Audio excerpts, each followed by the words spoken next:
Messieurs de l'ITF, de la Fédération Internationale de Tennis, je vous en supplie, jouez pas au con. Vous pouvez encore sauver la Coupe Davis. Il vous suffit pour ça de voter non lors de votre réunion annuelle prévue à Orlando du 13 au 16 août prochain. Parce que c'est là que tout se décidera. C'est là qu'on saura si oui ou non la Coupe Davis est définitivement morte. C'est là qu'on saura si tout ne tourne qu'autour des bifetons ou non. Même si on a la désagréable impression que tout est joué d'avance. Faut dire aussi qu'il y a de quoi perdre la raison quand on vous agite sous le nez 3 billions. Pas 3 millions.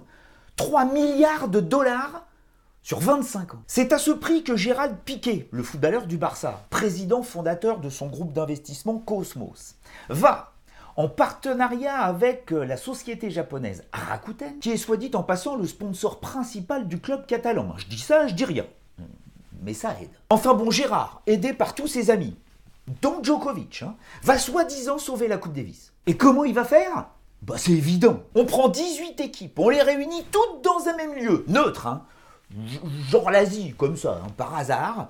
Mais attention, faut que ça aille vite. On oublie les 5e matchs décisifs, les 5-7 à rallonge et les chants abrutissants de supporters. Avec Gérard, on plie tout ça en une semaine, avec 2 simples et un double en 2 sets gagnants par rencontre. Ah oui, d'accord, mais c'est plus la Coupe Davis. Non, c'est la Coupe du Monde de tennis. Une sorte d'IPTL.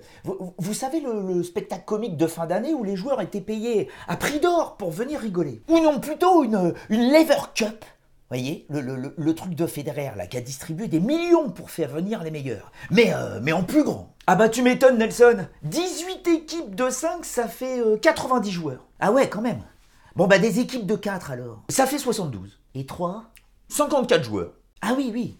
Tout le top 50 minimum. Et attendez, devinez quand il viendrait tout le gratin mondial.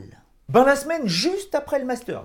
Quand les 8 meilleurs viennent de s'écharper, que les autres sont cramés, et que un mois après, il faut partir en Australie. Et on parle de révolution.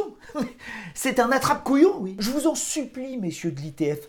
Je suis sûr que vous pouvez trouver une autre solution. Déjà, votez non aux millions. Enfin, que dis-je, aux billions. Et surtout, votez non pour sauver une des dernières compétitions où tout n'est pas qu'une histoire de pognon, mais de passion. Parce que si on y regarde de plus près, c'est quoi la Coupe Davis par rapport au reste du calendrier? La Coupe Davis, c'est la maison d'hôte contre le palace. Le manège avec des petits chevaux de bois contre Disneyland. C'est de la gastronomie locale contre le fast-food international. C'est le repas de famille entre potes où on sait qu'il va y avoir du bruit, une ambiance de folie. Va y avoir des histoires pas possibles. Ça va s'engueuler, se déchirer, mais à la fin, on se sera éclaté entre copains et on s'en souviendra toute sa vie. Et ça n'a pas de prix. Alors messieurs de l'ITF, je vous en supplie, votez non.